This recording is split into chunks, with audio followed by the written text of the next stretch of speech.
निश्चित तौर से मुख्तार अंसारी को जो सज़ा हुई है उसका न्यायपालिका का हम स्वागत करते हैं, न्यायपालिका को धन्यवाद देते हैं। और निश्चित तौर से ऐसे व्यक्ति को जो समाज के अंदर दुर्दांत अपराधी हैं, जिन्होंने पूरी तरीके से समाज को तोड़ने का काम किया, ऐसे लोगों के ऊपर कार्रवाई हुई और न्यायपालिका ने जिस तरीके से सज़ा सुनाई है वो बहुत ही बधाई की पात्र और धन्यवाद के पात्र है। और उसमें आपको बता दें कि 5 मुकदमे लगे थे।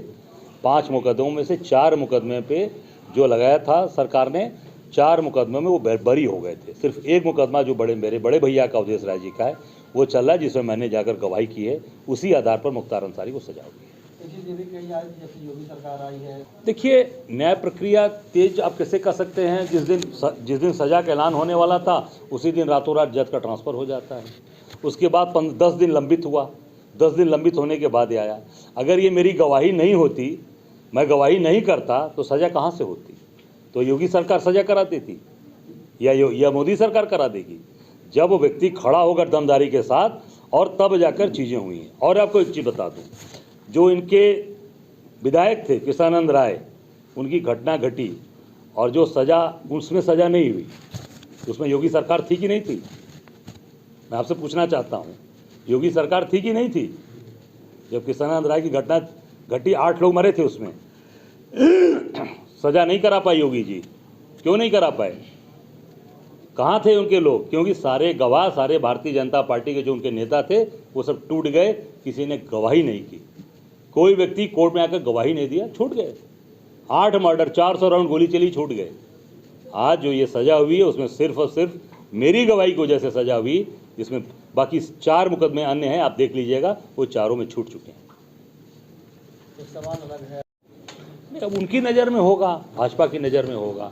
हम तो जोड़ने का काम कर रहे हैं, लोगों को साथ लेकर चल रहे हैं। भारी जन समर्थन मिल रहा है, चाहे आर्मी के अधिकारी हों, रिटायर्ड अधिकारी हों। कल देखिए रघुराम राजन जी, जो रिजर्व बैंक के गवर्नर, पूर्व गवर्नर हैं, वो शिकागो यूनिवर्सिटी में है, शिकागो में है ना, शिकागो यूनिवर्सिटी से वो यूएस से आगे समर्थन कर रहे हैं। तो इसको क्या कहा जाएगा? अगर भाजपा इसको तोड़ने का काम करती है तो उनकी नज़र में हम लोग तो जोड़ने का काम कर रहे हैं। जो हमारे ऐसे लोग जो नोटबंदी पर अड़े रह गए, छोड़ दिया, इस्तीफा दे दिया, हट गए, पर नोटबंदी गवर्नर के रूप में नहीं किया। आज नोटबंदी की वजह से देश का व्यापार, देश का धंधा कहाँ खड़ा है? आप देख लीजिए, नोटबंदी के बाद से कोई व्यापार उठा?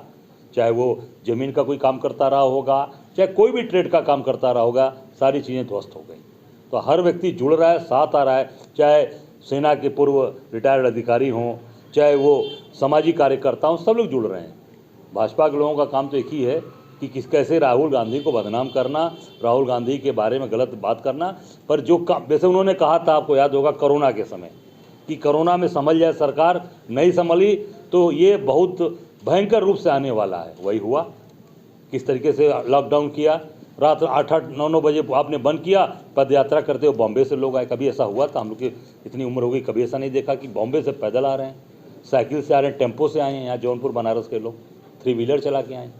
यही मोदी सरकार की योजना है। और आपको बता दूं, जो एक घटना पूछ रहे थे योगी सरकार के बारे में, 3 जुलाई 2019 को कृष्णानंद राय हत्याकांड में बरी हुए थे मुख्तार अंसारी। सरकार किसकी थी? योगी जी की। केंद्र में सरकार थी मोदी जी की। दूसरा, 22 जनवरी 1997 नंदू रिमुटा का मामला था, जो इनके विश्व हिंदू परिषद के ट्रेजरार थे। उसमें सरकार किसकी थी? 1997 में सरकार किसकी थी? मुख्यमंत्री कौन था? कल्याण सिंह। बीजेपी की सरकार थी, कल्याण सिंह सीएम थे। और तीसरी बात बता दूं, जो ये मुख्तार अंसारी को कहते हैं कि हम पंजाब जेल से ले आए, मुख्तार अंसारी पंजाब जेल कब गया था? 24 जनवरी 2019 रोपड़ जेल गया था। सरकार किसकी थी? भाजपा की। योगी जी प्रदेश में थे और केंद्र में मोदी जी थे। 2019 24 जनवरी को रोपड़ जेल गया था मुख्तार अंसारी। तो भेजने वाले भी यही लोग हैं। ये केवल राजनीति करते हैं और राजनीति रोटी सेकते हैं। अभी तक किसी भी मुकदमे में पैरवी मजबूती से करके सजा नहीं दिला पाए थे। पहला मुकदमा है ये सेशन कोर्ट ने जहां सजा किया है मुख्तार अंसारी।